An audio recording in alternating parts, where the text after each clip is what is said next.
भाई जो गुरु वचन पे डट गे, कट गे फंद 84 के। अल्लाह ताला कादिर अल्लाह, अल्लाह ताला यानी वो सुप्रीम गॉड, अल्लाहु कबीर। अल्लाह ताला यानी कादिर अल्लाह स्वयं ही अपना नबी स्वयं बनकर भी धरती पर तथा आसमानों पर आता जाता है।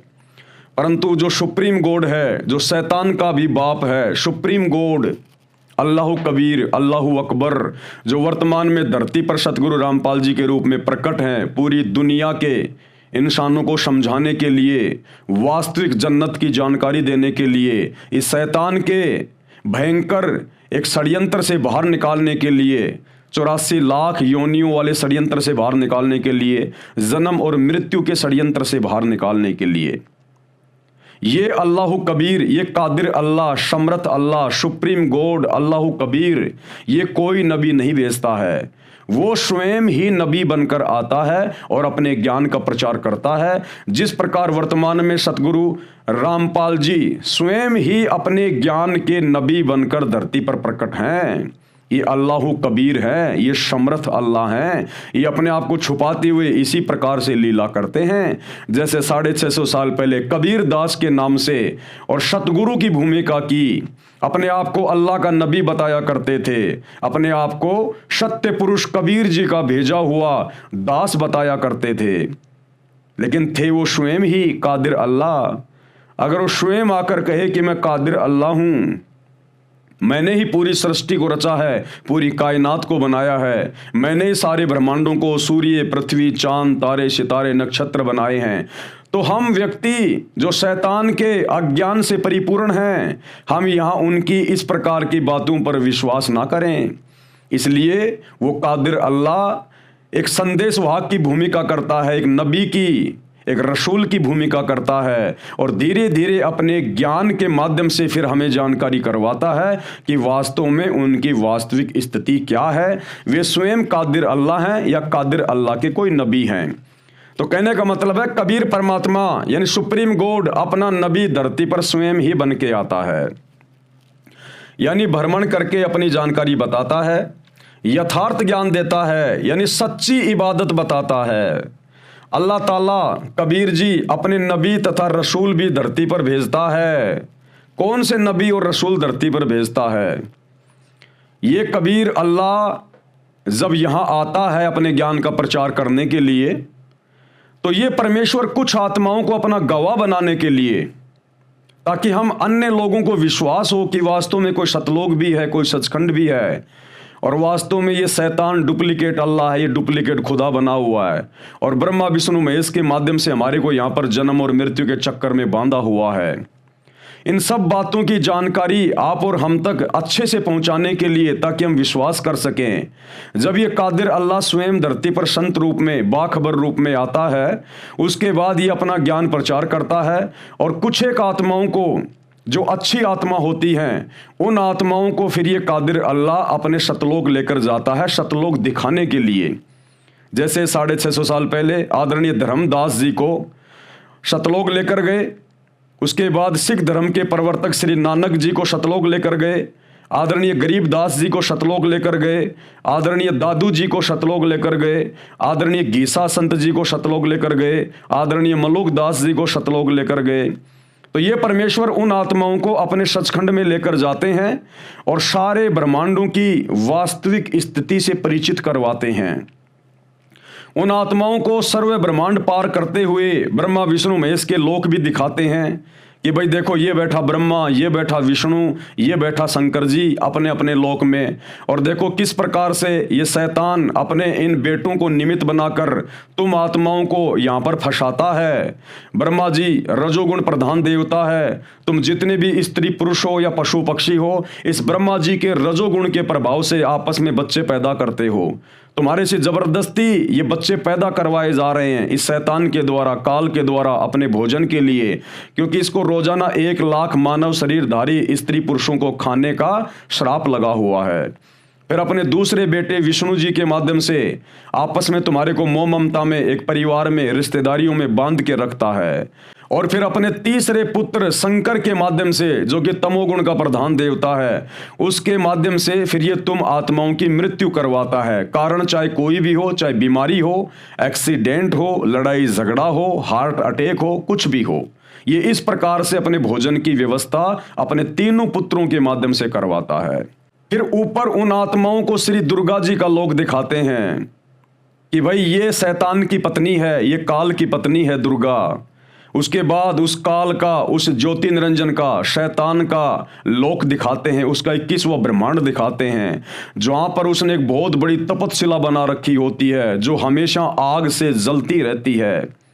वहां पर ये प्रतिदिन 1 लाख मानव शरीरधारी स्त्री या पुरुषों के सूक्ष्म शरीर को भून भून के उनकी वासना निकाल के खाता है, जो इसको श्राप लगा हुआ है, जिसे मुसलमान भाई बेचून कहते हैं कि हमारा खुदा बेचून है, हमारा अल्लाह साकार नहीं है, वो दिखाई नहीं देता।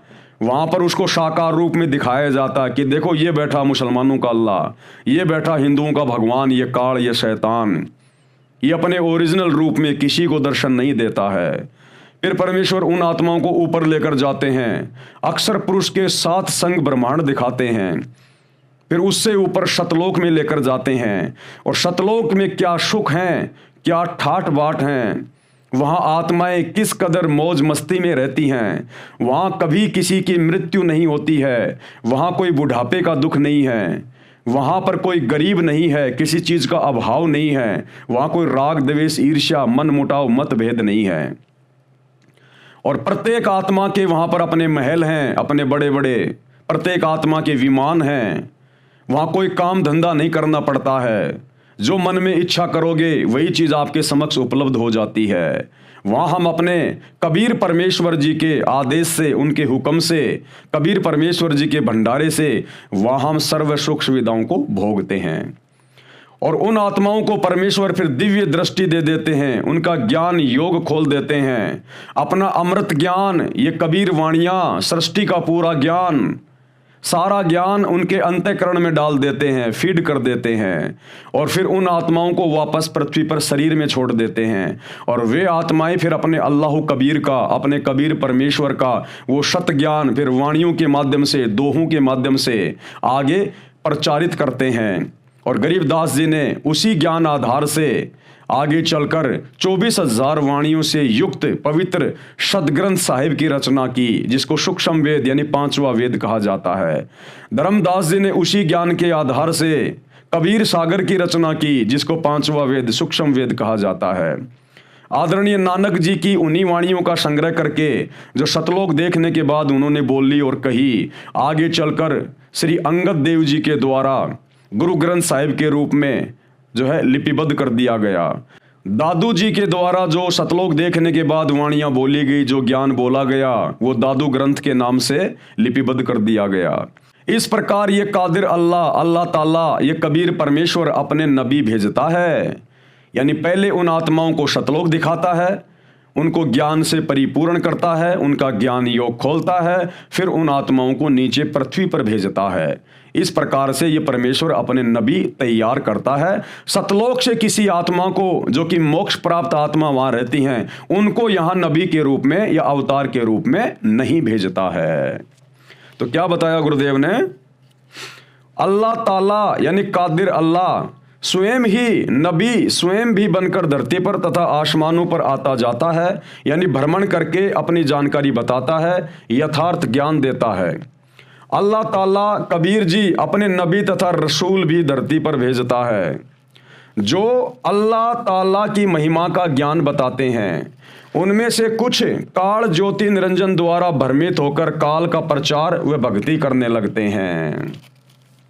जिस प्रकार अल्लाह ताला कादिर अल्लाह कबीर जी जब हज़रत मोहम्मद जी काबा में हज करने के लिए गए हुए थे, उस समय जिंदा बाबा के रूप में ये कादिर अल्लाह, अल्लाह ताला कबीर परमेश्वर उनको मिले थे, उनको अपना ज्ञान बताया था, सत्य से परिचित करवाया था। उसके बाद हज़रत मोहम्मद जी की सतलोक देखने की इच्छा हुई, तो परमात्मा उनको सतलोक लेकर गए, अपने ज्ञान से परिचित करवाया, वापस पृथ्वी पर छोड़ा। लेकिन शैतान के द्वारा फिर हज़रत नबी को भ्रमित कर दिया गया, डरा के, धमका के, और फिर हज़रत मोहम्मद जी ने उस कादिर अल्लाह अल्लाह कबीर के ज्ञान को स्वीकार नहीं किया, और शैतान के द्वारा जो ज्ञान उनको बताया गया, जिब्राइल फरिश्ते के द्वारा जो उनको ऊपर ले जाकर दिखाया गया, कुरान शरीफ की जो आयतें उनको पढ़ाई गई, उनके ऊपर नाजिल की गई, वही ज्ञान फिर हज़रत मोहम्मद जी ने आगे प्रचारित किया। अर्थात कहने का मतलब है कुछ आत्माएं फिर काल के जाल में फंस जाती हैं और फिर वे शैतान का ही ज्ञान प्रचार करती हैं।